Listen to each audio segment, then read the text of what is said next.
measure, Mike Tyson. And Albany to that good right hand. The eyes of the giveaway. Oh, the legs have gone. This one could be over. Could anyone defeat a young Mike Tyson? In the late 1980s, that question sounded almost obscene.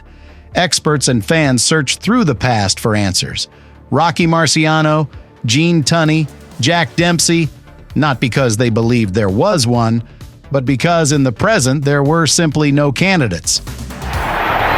Michael Spinks has to keep moving because every shot...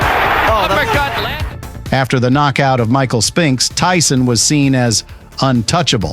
Down in a professional fight. And he's down again and in serious trouble. Here we see Tyson, as usual, going to the body. A great uppercut that sent Michael Spinks. And then, an enormous Brit appeared. Physically powerful, dangerous.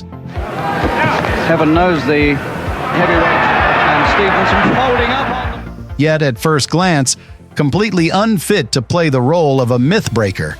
His name was Frank Bruno. Only Britain believed in him.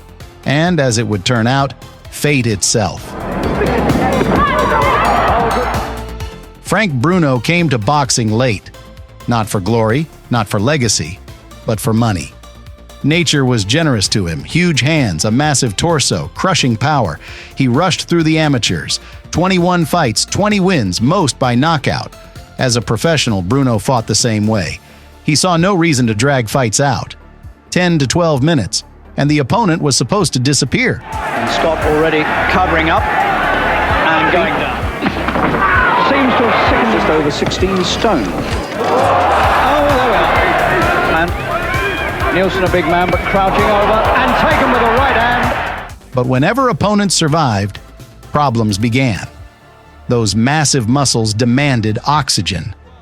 And his own punches drained him faster than they drained the man in front of him. Against mid-level opposition, he got away with it. But the first real test exposed everything.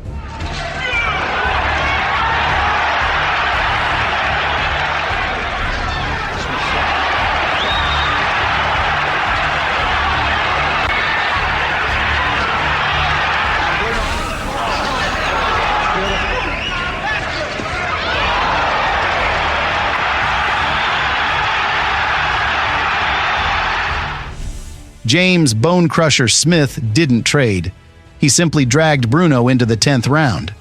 Frank wasn't ready for that, and he collapsed. And the fight's all over, I think. Tasted defeat. I got beat.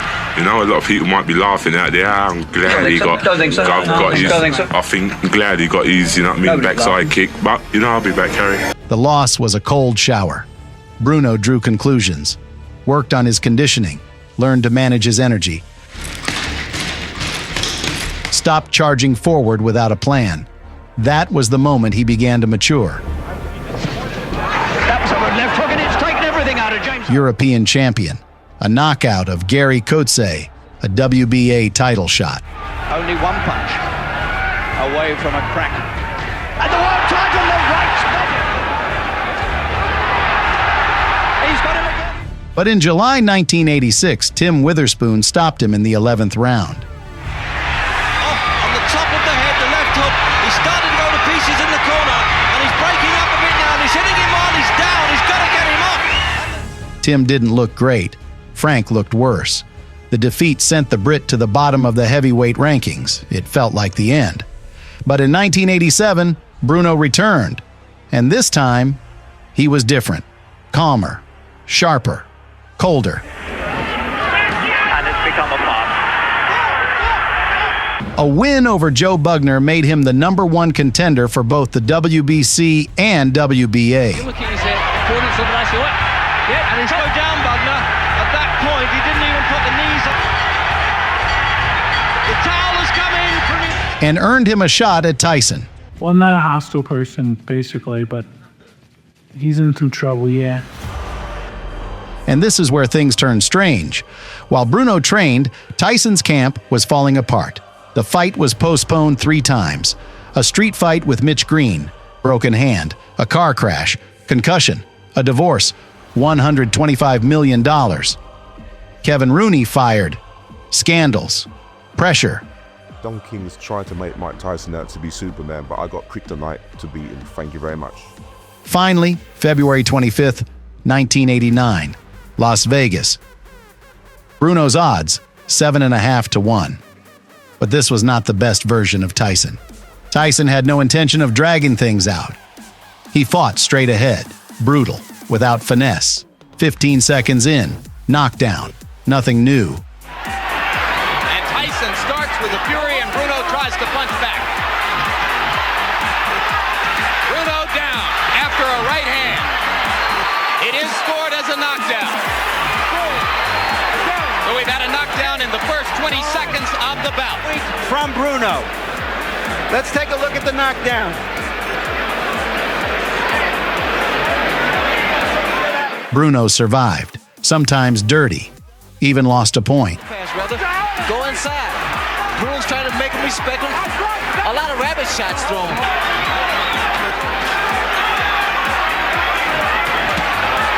Solid left and a right by Tyson, and now Bruno rabbit punches Mike as he takes him to the ropes. And again, as a smart Tyson, I don't particularly agree. Mike is incredibly strong. And then, a left hook. And here is Bruno coming back with that right hand, and then the left coming back with that right hand, and then the left. Tyson's legs buckled. That was the moment, the only one. But Frank didn't believe it, didn't go for the finish, didn't risk it. The chance slipped away. Expected with it. Right hand by Tyson landed flush on the jaw. Bruno in trouble again. Is Bruno. Well, it's apparent that Bruno's been doing some Tyson with that straight right hand. Very good, straight, classic right hand. You hold it, Frank. You hold it, Frank. Uppercut, uppercut, right hand. Bruno's in serious trouble. A left hook, and Richard Steele watching carefully. Kevin Rooney.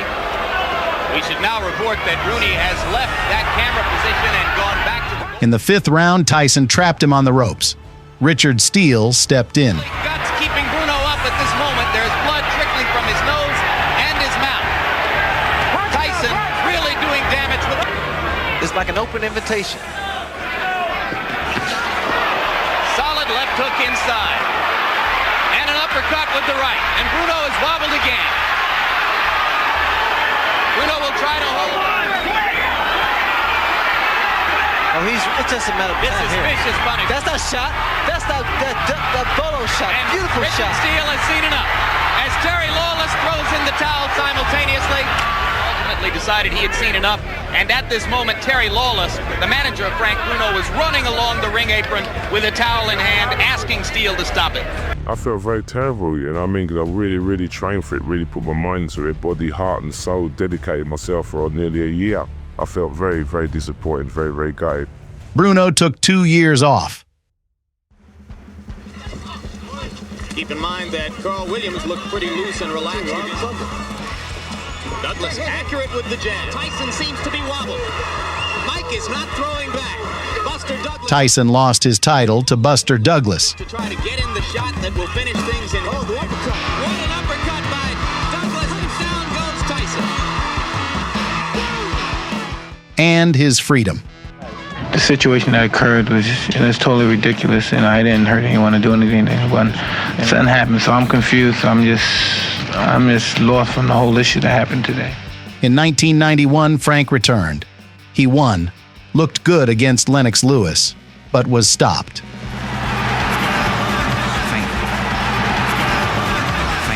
Suddenly, Bruno's on the receiving end. He's defenseless, and he's Lewis turning this round. The fight's all over. In the On his fourth attempt, Bruno finally became world champion, defeating Oliver McCall. The fight was rough, unconvincing. But the belt was his, and then Tyson came back. There's not much I can say, but I beat him once, and I beat him before, and I'm going to beat him again. Thank you. This is my time, this is Bruno's time. Tyson's had his time, you know? He's made his money, I'm going to do him a favour and knock him out, right into Don King's lap. It's interesting that Mr. Bruno's talking very brave and courageous, but we'll see. Introducing the one, the only Iron Mike Tyson. Frank was no longer a massive underdog. The odds were 5-1. Tyson entered the fight with a broken hand and a fever. Bruno's camp knew it. Another chance.